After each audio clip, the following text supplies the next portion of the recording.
What? Like a handgun, for personal protection. If somebody tries to mug you. What? What if your government tries to throw you in a can? What? You're gonna want a shotgun. Oh. What? An automatic rifle. And a lot of ammo. Gun? Yeah, gun. We're all set to riot. Buy a gun before you lose your Second Amendment. Buy a gun. They'll burn you out like a Waco. They'll stick your ass in a camp. Jackbooted cops in riot gear, gonna kick your ass and laugh. A revolution is on its way. Better lock and load your AK. Buy a gun, buy a gun, buy a gun, buy a gun, buy a gun, buy a gun, buy a gun before you wish you bought a gun. Buy a gun, buy a gun, buy a gun, buy a gun before you wish you bought a gun.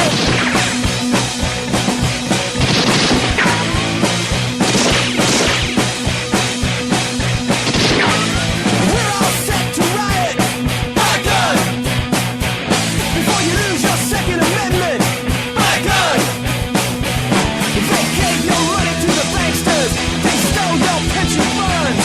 It's time that we took to the streets. It's time we had our turn. A revolution is on its way, and the founding fathers would say, buy a gun, buy a gun, buy a gun, buy a gun, buy a gun, buy a gun, buy a gun before you wish you bought a gun. Buy a gun, buy a gun, buy a gun, buy a gun, buy a gun before you wish you bought a gun.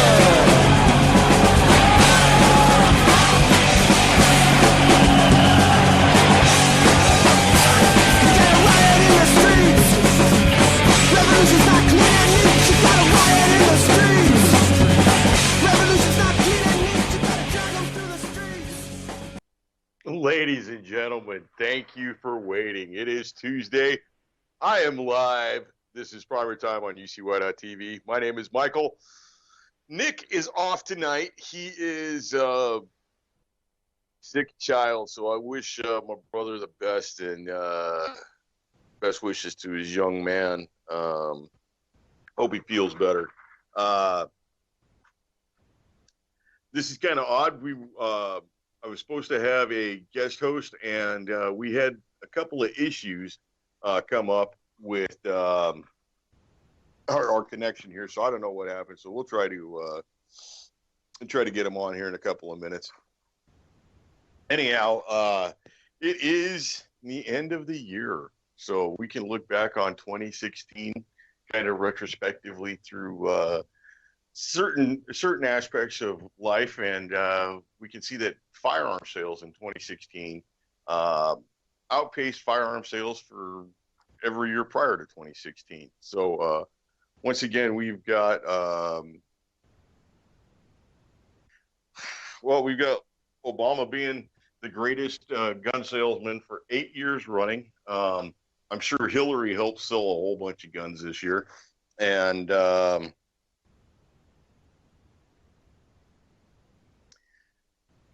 there's just a whole bunch of pain coming down the road, I think. We can see last night on the day after Christmas in the United States. It's not like it is in Europe or in Canada where they have Boxing Day, which I guess is kind of like I guess that's kind of a holdover from some sort of like servant versus royals or servant versus elite relationship where I guess the royal or the elite had Christmas Day, and then Boxing Day was for the servants the day after, and I guess they got leftovers or something. In the United States, 26th is always the day you go back and you return those pajamas that Grandma sent you that didn't fit. And looking around last night, there was something kind of interesting. There was a whole bunch of riots at about 20 different malls throughout the United States. And they all kind of seemed centered in the Midwest, it appeared. And pretty good videotape of it, or, cell phone tape of it. And wilding is really the only term I can think of. That's exactly what it looked like. Kids going crazy in a mall. And I don't know, man. I see like a collapse of society. Looking at it in a different light, you find that there wasn't any great big, a cop shooting a guy or some sort of court case that didn't, go the expected direction. So trying to find out what the origin of these mall wildings, I don't know, freak out at the mall, just mini riots. I don't know what you want to call them. Find a bunch of different kind of explanations for it, and nothing actually gets near what the real issue is, and it's a lack of respect.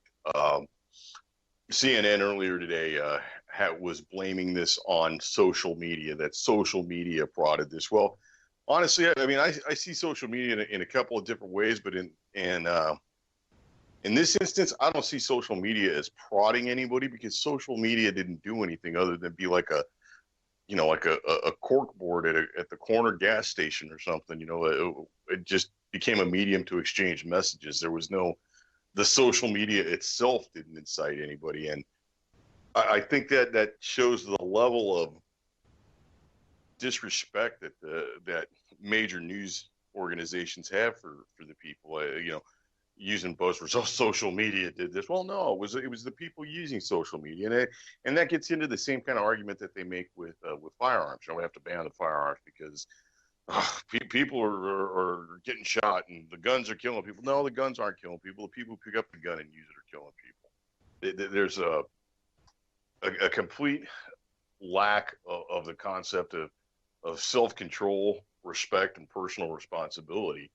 And I find it interesting that they always wish to push the blame and the responsibility for this onto inanimate objects, things that have no recourse, or you would have no recourse against, and in the process also harming the rights of others that have nothing to do with all these crimes. So yeah, I mean, hell, even the day after Christmas, I mean, you thought it was bad. You thought it was bad on Black Friday, but the day after Christmas was even worse. So all those people out there with gift cards and returning, the whatever that didn't fit or was the wrong color, or the sweater or whatever it was that you didn't like. I don't think people were ready for that. I was kind of looking for stuff about it on Twitter, and I didn't see anything that showed any kind of like mass, I guess some sort of like mass direction or like a culprit behind it. There was no one organization of sending out tweets or messages saying, let's start the war or anything. I didn't see anything along those lines. So you kind of almost got to wonder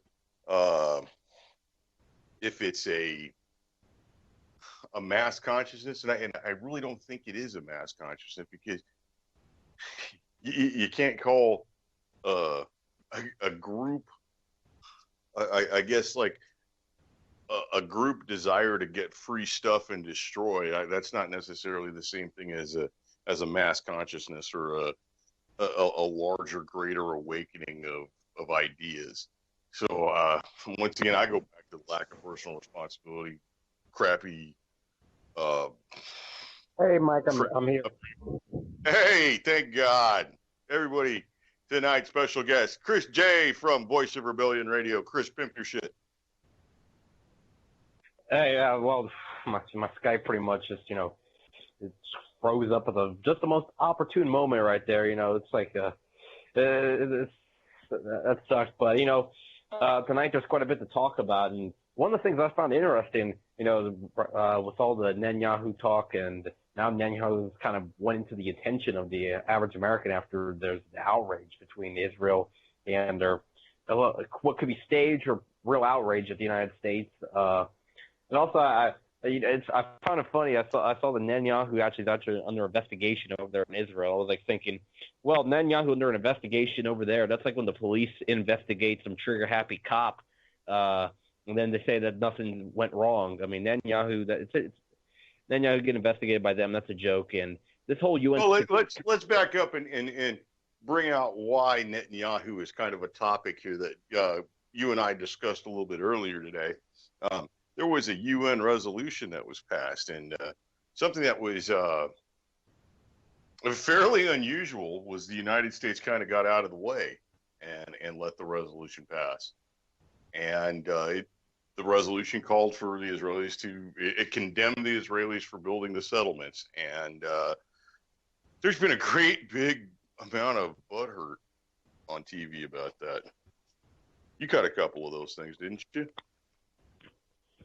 Well, I've seen some of the mainstream media reaction. I've seen on Fox News and other places where these people are acting like there's comparisons right now being thrown about, I think, to like Chamberlain and his appeasement to the Nazis, stuff like that are being thrown about. Generally, that's how they talk about Obama. Like they talk about him like Neville Chamberlain on some of the Zionists, and they try to make it seem like there's this massive difference between Obama and Netanyahu. But in reality, it's more or less the game of charades is one way I've heard it described. It's really the tensions are only in public, and behind the scenes, ultimately, that they're still shaking hands. They're still giving plenty of money. I mean, we're still giving $5+ billion a year to Israel. But I saw Dershowitz saying how much of a tragedy this is. And let me remind you something about Alan Dershowitz, is that this guy is a complete political hack that's wrote endless propaganda for the Israeli regime.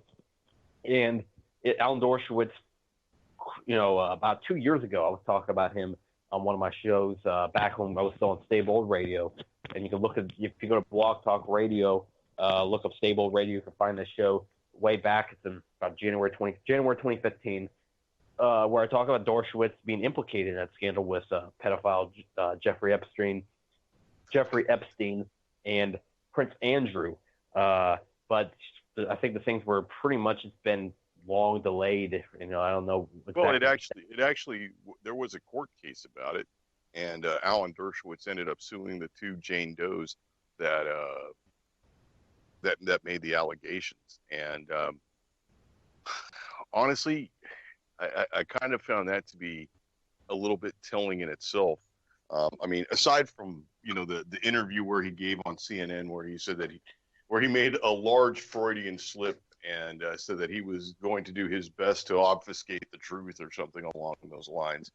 I find it really interesting that he's a high-powered attorney. I mean, he got OJ off, for Christ's sakes. He's on CNN every other day, and he's not hurting for cash or anything, and he's got this stellar reputation, and he took the allegations of two like anonymous girls and took him to court over this. To me, it's boy, like he wants to shut that up something fierce. Like he doesn't want that coming out because I think that he's dirty.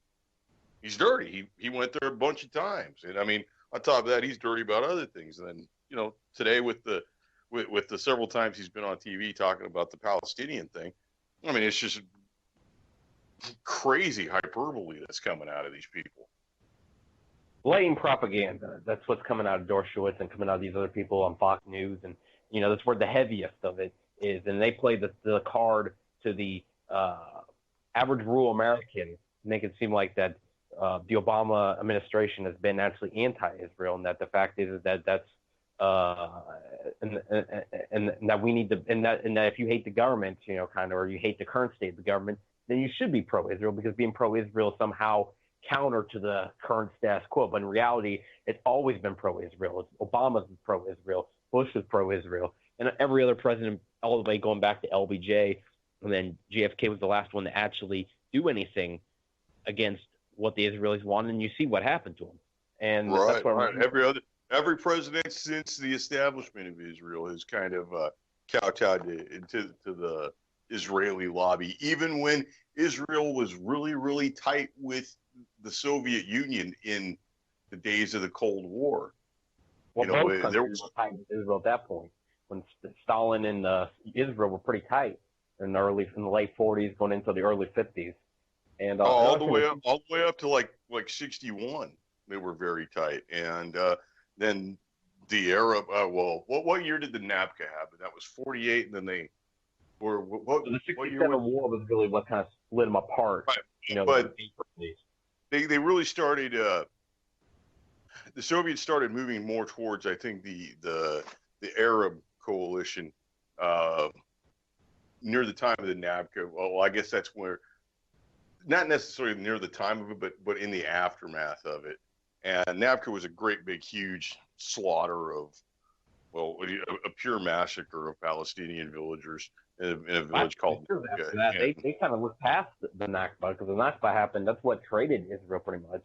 So there's all these Palestinians living there. They try to make it seem like it was empty desert. No, they had to empty it out, and they slaughtered a lot of them, forced a lot of them to run to Jordan. Is where a lot of Palestinian refugees the went. biggest lie about Israel, that it was a land without people, for a people without a land. What a bunch of bullshit. You people had land in Poland, you had land in Germany, you had land in Czechoslovakia, you had land in Hungary, you had land in Russia. You just got kicked out of them places. That was it. You act like an asshole and people throw you out. And honestly, talk about acting like assholes. That sums up Israel perfectly, and especially today in the media. And I mean, now it's been said on here before that I watch an unhealthy amount of CNN, and actually I don't watch it. I just listen to the audio. I think if I actually watched the video, like the visuals, I think my brain would melt. But I find it important to listen to CNN because I look at it as like enemy propaganda. You know, it's like they're almost like their playbook. And well, there's been a quite a bit of outrage, and with that outrage, there's also been kind of a conundrum for CNN, which is, you know, the social justice network. And they're having a hard time as to whether or not they defend the beloved Barack Obama and this decision to kind of get out of the way and let, you know, those 14 countries or 13 other countries basically tell Israel exactly the way it is. And there's just been a whole lot of crap. And one of the ones that really, really pissed me off today was, well, there's Michael Oren, who is the American ambassador, and then Ron Dermer, who is the Israeli ambassador to the United States. And I can't think of the guy's name. I didn't write it down, but he's the spokesman for Netanyahu. And he was on CNN today. And, you know, they're really pissed off about this and making all kinds of allegations about Obama. And I'll tell you what, I mean, I don't really have a whole lot of love for Obama, but the good thing he did do was he did not start a war with Iran, you know, for the wishes and wills of Israel. But today he came on and he said that Israel has ironclad proof that Obama was conspiring with Palestine to, you know, put Israel in this bad spot. Well, fuck you, buddy. We just gave you $3.8 billion a year for 10 years, and you got ironclad proof. That means you're spying on us. And why the fuck should we give $1 to you fucking shysters for spying on us? I think the guy's name is. Where's the fucking outrage on that? I mean, we went nuts because fucking Putin was gonna, like, oh my God, he hacked the DNC and blah blah blah, and then this fucking Hebrew's telling you that they are spying on you. He has ironclad proof. How did he get that?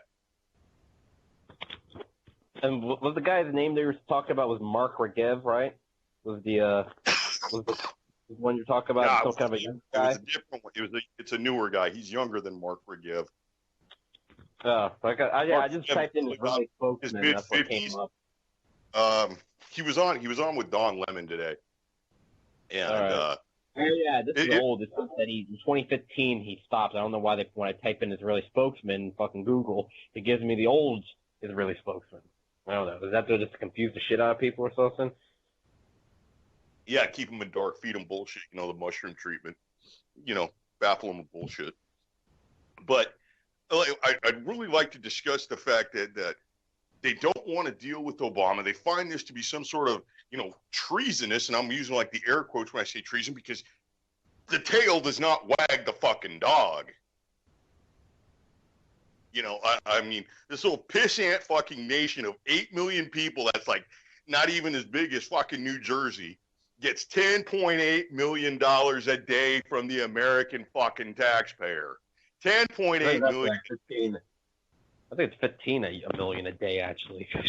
And that's you're talking about a flat pay right there. That doesn't even count all the packaging and shit. 10.8, and that's a day from the American taxpayer. So that's more than $1 a day for every Israeli citizen that you give them. And they've got ironclad proof that your president is conspiring against them. You know, like your president or not, he's still your fucking president. Whether he's Obama or he's Trump or he's, you know, goddamn howdy doody, he's still the president. That comment was funny. Yeah, how do they have fucking ironclad proof? It proves to the point they that got spies all over the fucking in this place. country, just like they do in most countries around the world. The Mossad presence is from. I mean, they've had.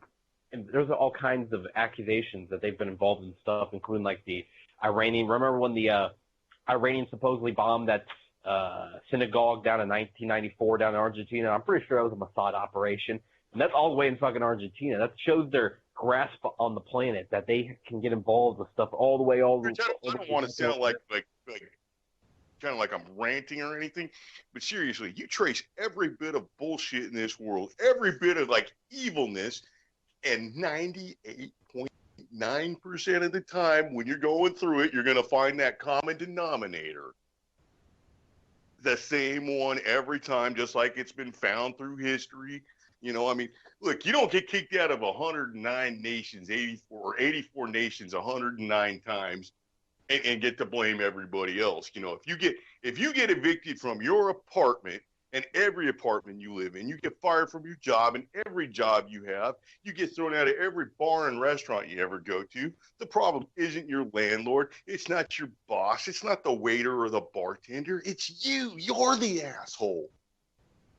That's how it works. Well, you know, of course, when it comes to the whole, you know, Jew as in general, I know, you know that I differ a little bit on this, but when it comes to Israel and it comes to the vastness of the conspiracy of the Zionists and the political Zionism around the world, and this select group of people that are the political Zionists, yes, I agree that most of the stuff you see today in just about every country that's involved with the top bankers is going to be involved with Israel. This is a country that was architected and crafted from the Rothschilds' hands themselves. In fact, literally architected the Knesset. I don't think it's a real word. The Knesset sits on Rothschild Boulevard in Israel.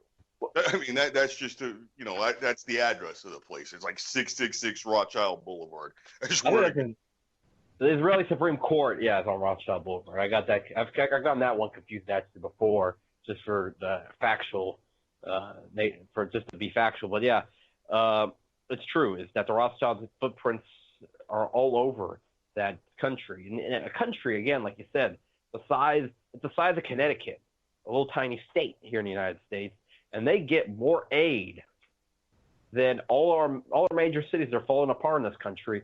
You know, it's a little much just to ask for Americans and Americans' interests to be watched out for once, compared to over there the Israeli government and the Israeli country in general. Their economy is thriving, while we over here have serious problems.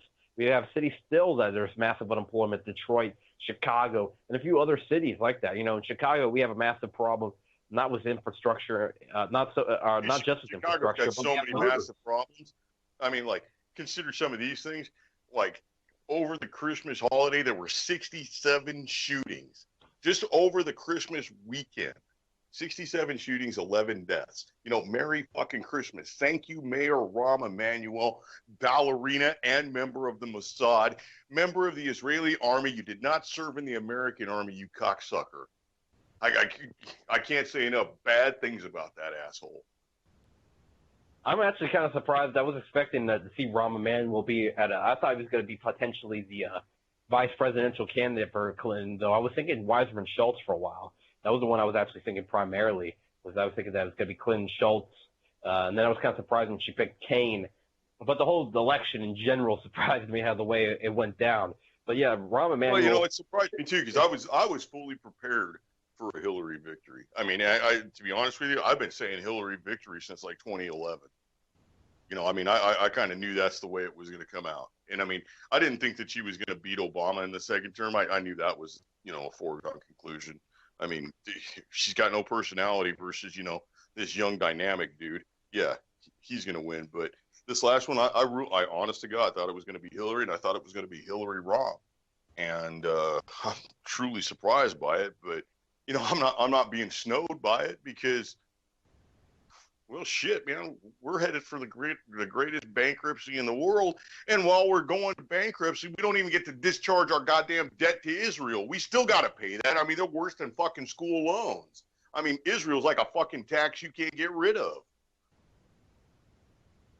Yeah, and the thing is that's bad is that it's not just us; it's a lot of countries, Britain, and many other countries that have this very unbreakable relationship with Israel. And why is that? Because of the Holocaust. Well, look, my people had nothing to do with the Holocaust. I don't have to pay for that shit. The American people didn't have nothing to do. The American government didn't start the Holocaust. And I mean, let's not even get into like whether or not you can ask questions about the Holocaust or whether every fucking death camp was found by the Russians who were, liars. Seriously, after World War II, I don't believe anything the fucking Russians said. I mean, never mind the fact that like, the supposed gas chambers had like wood doors. You ever seen a picture of a real gas chamber? It looks like a goddamn pressure hatch. It's not a wood door. I mean, the Russians admitted to building the chimneys at Auschwitz like in 1948. That it's bullshit. Well, when it comes to World War II, and I'm not going to say anything when it comes to, honestly, my knowledge of the whole, when it comes to the Holocaust, and, I'll just say this, what I've seen so far, it happened, but they have used it so much. They were the enemy. I mean, like, seriously, there's the newspaper, Judea declares war on Germany. All right. They have they made themselves the enemy. When you made yourself the enemy and you can't fight, that makes you fucking stupid. So yeah, they died. That's what happens when you're the enemy and you can't fight back, or you fight back ineffectively. That's your own fault for picking that fight at that point. Yeah, people died, and honestly, supply lines were destroyed. And at that point, are you going to feed your prisoners, the people who were your enemy? Are you going to feed your own soldiers first? You're going to feed your own soldiers first. Fuck the enemy. Well, I mean, it's harsh, but I mean, do you feed your kid, or do you feed the guy who's trying to steal your bicycle? That's the question at hand, right? Well, I mean, just every one of those people though had anything to do with the people that were declaring the war. On Germany. A lot of innocent people were apparently rounded up, is what the. I mean, if it's the number of 6 million, it's not like every single one of those people was collaborating with the people that declared an economic war on Germany back in 1933. But yeah, those were right there in the newspapers. You can see where it said Judea declares war on Germany. There was an obvious boycott on Germany, and they were trying to strangle their economy, which I could see the reaction. Why there'd be such a strong reaction when after what happened in the 1920s, you had the Weimar Republic. The terrible economic woes they had when, international forces tampered with the German economy, and they ultimately, a lot of them were living in the Stone Age. And they even had, at one point, the dollar to the Reichsmark, it was 4.3 Reichsmarks, or actually, I think it was Reichsmarks, it was the name of it. It was just a mark. It was just a mark. The Reichsmark didn't come in until, Hitler took office. But it was just a mark. It was 4.3 marks to a dollar, and then it went to 4.3 trillion marks to a dollar between like 3 years, from like 1919 to 1922. Their economy was totally devastated.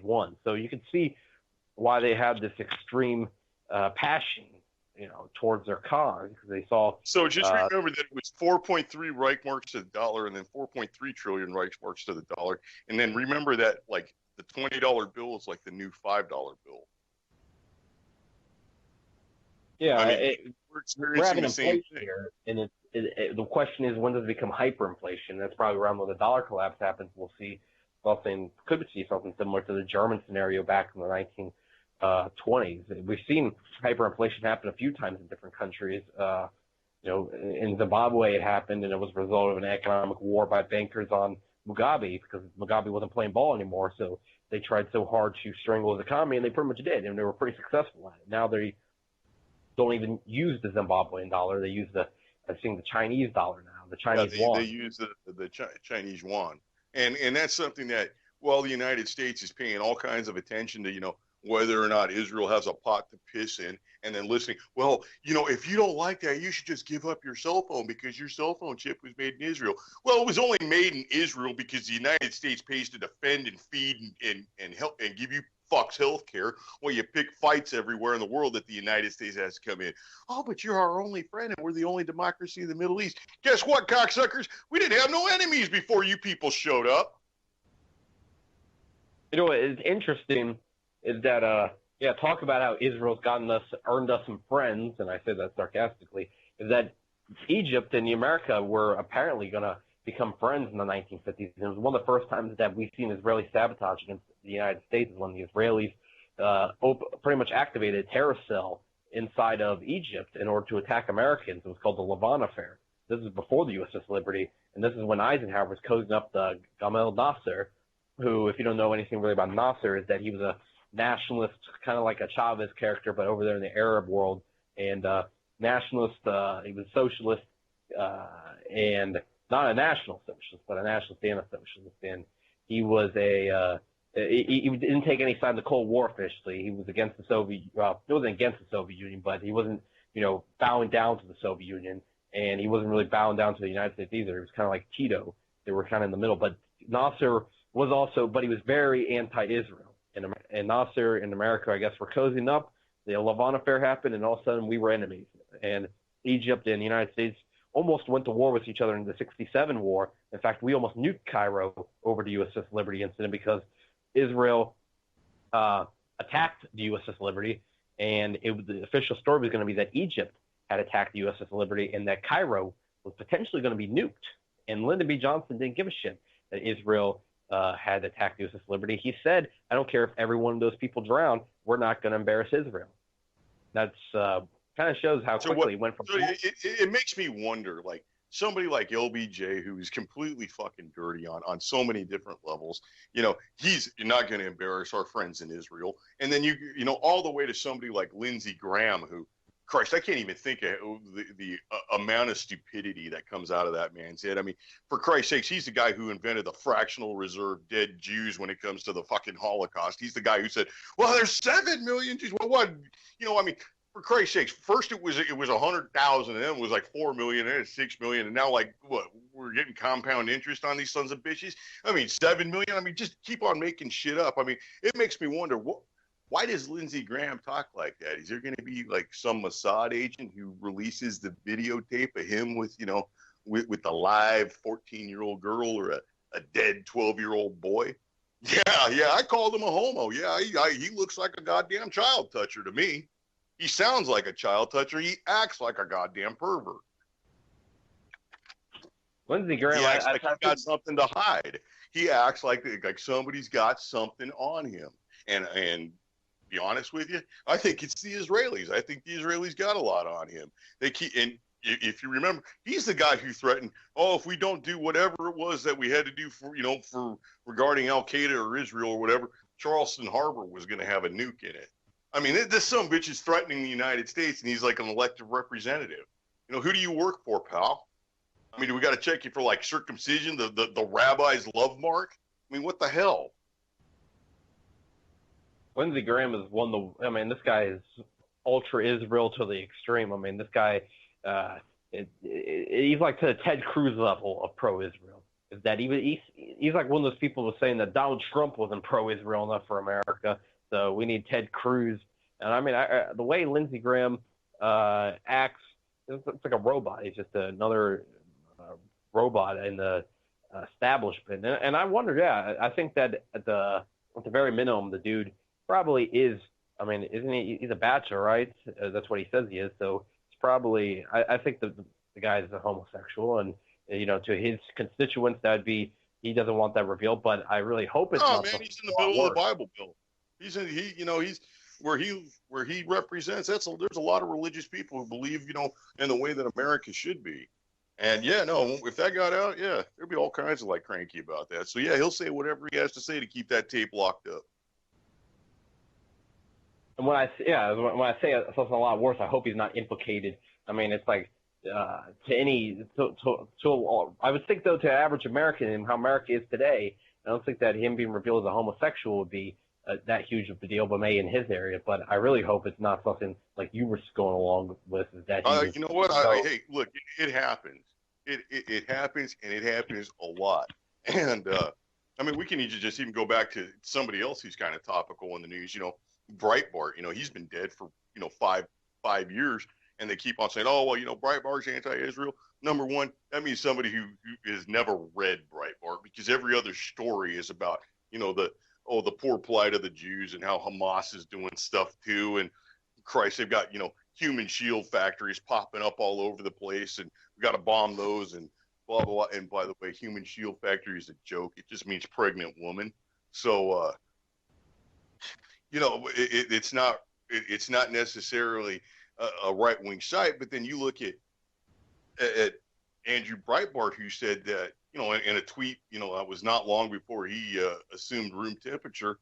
He said that John Podesta, if the United States knew that John Podesta was, how would the United States react if they knew that John Podesta was head of an international child sex trafficking ring? And then he's dead 2 weeks later. So I got no false illusion that our elected leaders do not molest kids. They molest kids. They're sick bastards, and your tax money pays for them.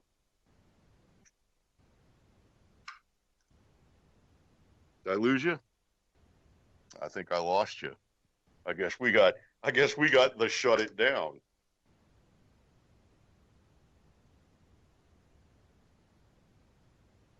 I guess we got shut down. I don't know. I'm gonna keep on rambling.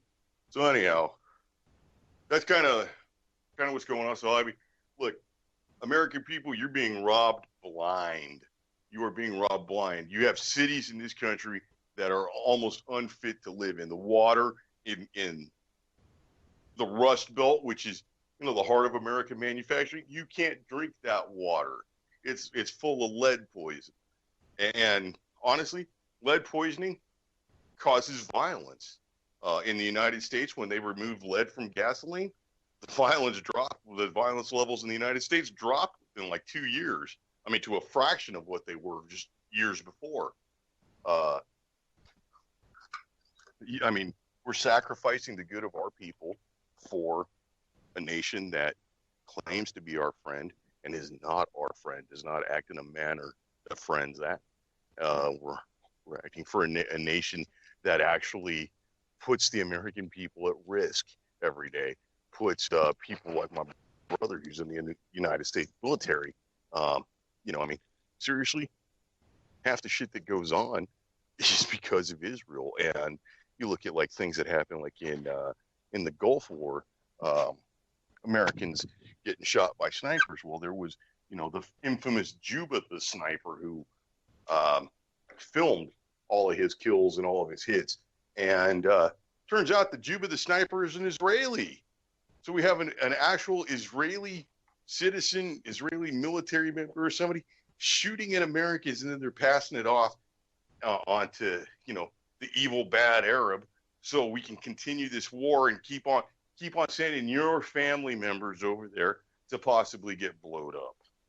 So, I don't know. I think there's going to be a great big backlash, and really, I would encourage anybody to go back and find, either via Pigmine or Mox News or something. Go ahead and look up the CNN from today and anything having to do with Israel and Palestine, and listen to it with the judicious ear, and listen to it with an ear that an American has, and see if you like what you're being told.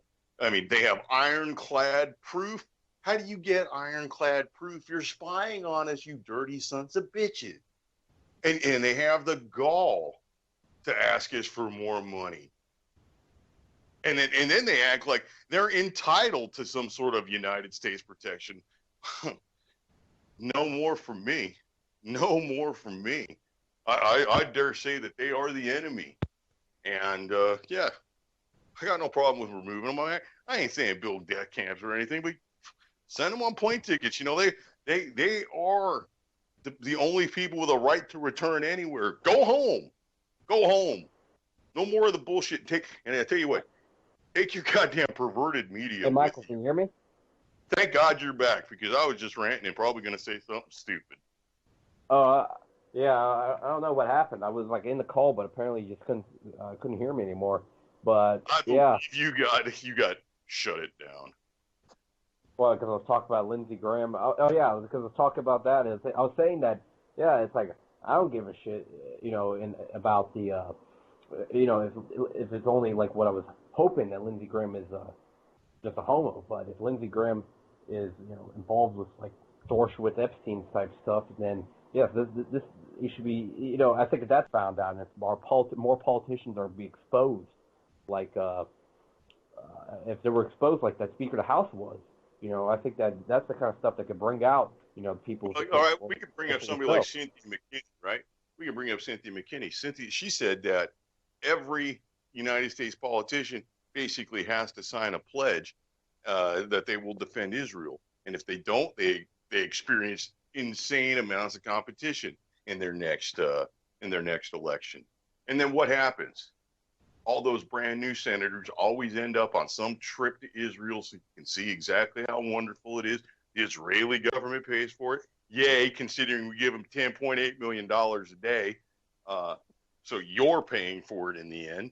And who's to say that they don't hook them up with some sort of like underage Palestinian slave kid and then, put them in a hotel room with like 2,000 cameras and analyzing it from every angle? I don't doubt that at all. They're dirty, slimy sons of bitches. I mean, stereotypes exist for a reason. Well, yeah, Cynthia McKinney is actually, she used to be in the House of Representatives, and she seems to expose a lot of the dirty practices that go on in the reality of Washington D.C. and a lot of people just kind of disregard her, but that, of course, that doesn't surprise me. The thing about the pledge with the Zionists, they're all forced pretty much to take the sworn allegiance to Israel, and they all get taken on, AIPAC, buys them out and takes them on a trip over to Israel, and they take on the propaganda tour, which is, just shows them that they don't see any of the ugly side of Israel. And that, I don't know how long they've been doing that, but they the propaganda tour. But I know they took the recent ones, and when the one in 2014 they took a bunch of them over, and I think 2016 they're probably about to take any of the new ones, the freshman congressmen over. And there is no congressman nor senator, I don't think, that opposes Israel openly. And I think the closest we have to anything like that is Justin Amash. That, come on, his father is Palestinian, and he only supports a two-state solution. So that's the closest we have to any kind of pro-Palestinian anywhere in the high levels of government. It's directly a total and a complete one-sided. Well, we can look at somebody a little bit closer to home for me, and I mean, it's not necessarily next door or anything, but it's within the same state. El Paso's got a congressman. His name is Beto O'Rourke. So he's half Hispanic, half Irish, and represents the city of El Paso well.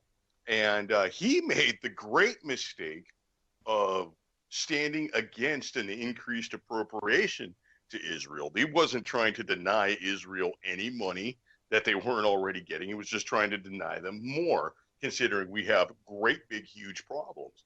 Now, El Paso, Texas is overwhelmingly Hispanic. And when you get into a place that's overwhelmingly Hispanic, it's going to be overwhelmingly Catholic. It's not necessarily a Jewish stronghold. And Beto O'Rourke, who represented his constituency, his region, by standing up for the economic sanctity of the United States, I mean, at a bare minimum, he just didn't want to give him any more money. He was like they had a Nazi sitting in El Paso, and I mean, there's like 28 Jews in all of El Paso, and they're going to defeat this guy. I mean, it was wake up, America, because you're getting fucked. And finally, Americans are waking up. I think that the knowledge about Israel, though, I mean, even though that it seems like the push might be stronger than ever in order to force people into supporting Israel, I think that the amount of people that have woken up and actually know what's going on might be higher than ever. I think before, when we had the news controlled by a few news sources, and you didn't have internet articles to go to, you didn't have all these, you didn't have these alternative media. It was much harder to find anything about what was going on over there in the Israel-Palestine situation. And now I think that a lot of people, but unfortunately, the sad thing is, I think a lot of people are a little bit confused. They'll say perhaps at one second they'll support the Palestinian people, but then they'll support those Democratic politicians back here in the United States that ultimately are pro-Israel. You hear like the college kids, they'll be talking about how they feel bad for the Palestinian people, but at the same time, they're going to support people like Obama or whatnot that actually have, unlike Fox News has said. Well, and not only that, but they support them in every other small way. They enjoy the Hollywood, influenced music, the mainstream music scene, which is all just pure Jewish perversion. I mean, it's garbage. The Hollywood movie scene. I mean, how many more times do you need Seth Rogen as the leading man? Seriously, America. Jonah Hill. Does anybody actually enjoy those fucking movies? I mean, how many dick and vagina jokes do you need? I mean, did you not graduate like fourth grade? Yeah, Seth Rogen, honestly, never. I stopped finding him funny after about. Really, I mean, I only like one of his movies I found remotely funny ever. It was just because it was that one about marijuana. It's like you can make any movie with two stoners at least remotely funny. And that's about where I ever find him like fucking fall on the floor and laugh, crying from laughing. Seth Rogen. Yeah, slightly humorous.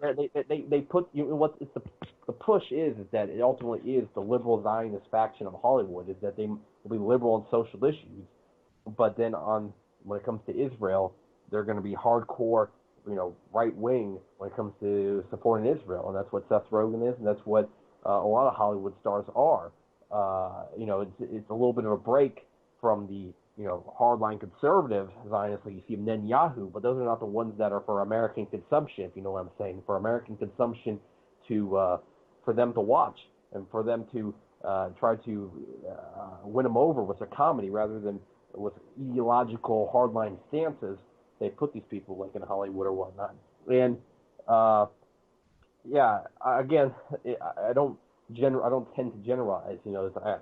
I think that it's weird to I've been around for a little bit longer than you all. When I talk about the generalizations, that some of the people that oppose the Zionists are Jewish themselves. So that's why I try to go away from saying that lump it all together as Jews as a whole. But you're right about Hollywood, is that it's a predominantly Zionist producers that blacklist people when they have Palestinian stances. I remember like Javier Bardem and Penelope Cruz were pretty much blacklisted. It's like the modern day blacklist like they used to do with the left-leaning actors. I mean, look at somebody like Mel Gibson. The only reason that Mel Gibson makes any kind of movies is because he pays for them himself. Yeah, he doesn't get his movies. He doesn't have his movies produced for him. Or when Charlie Sheen started talking a lot of shit about 9/11 and started leaning towards talking about Zionists in their sphere of influence, then he couldn't even produce. They kicked him off 2.5 Men, and now he's producing, or Wow was producing his own show. Him and his family produced that new show that he had on FX.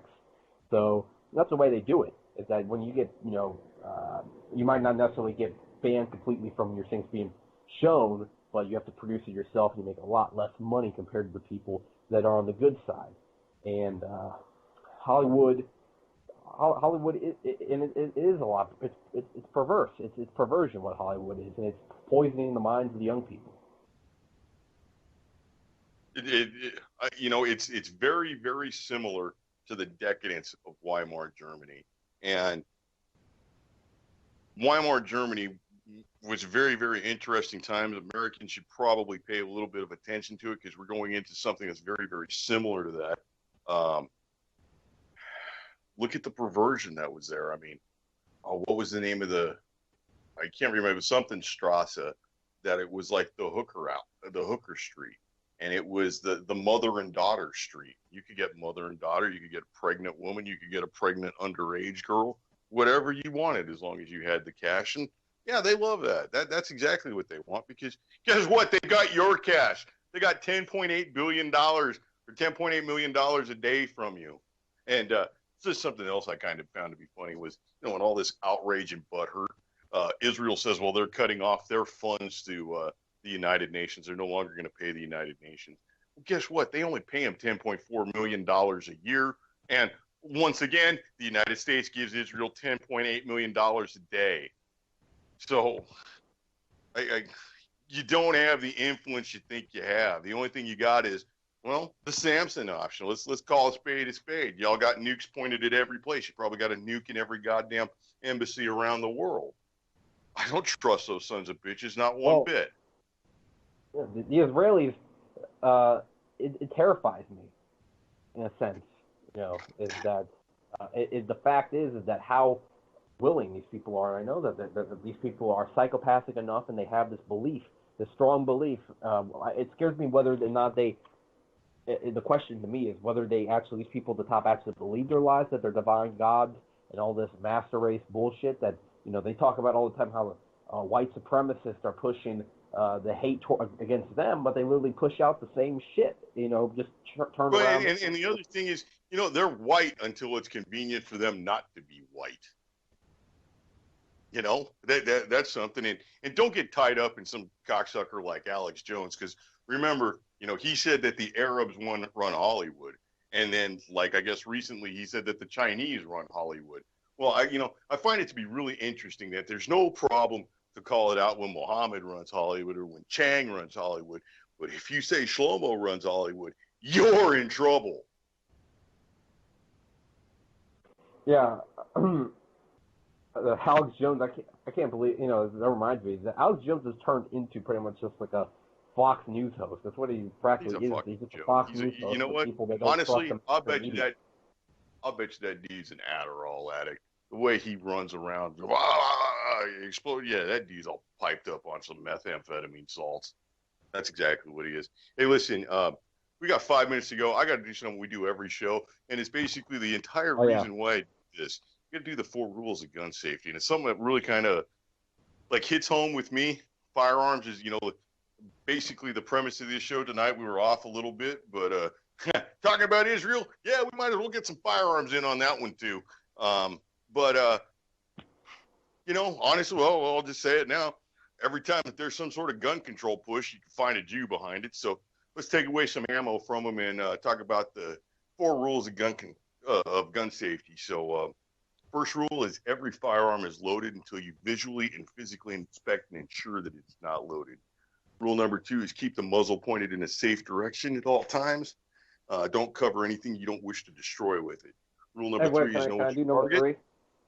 Yeah.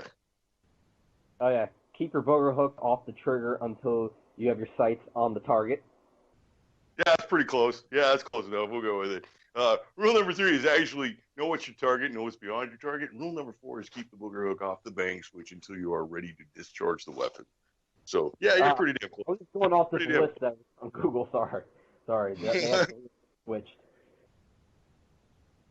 I'd laugh actually if the Google list actually said booger hook.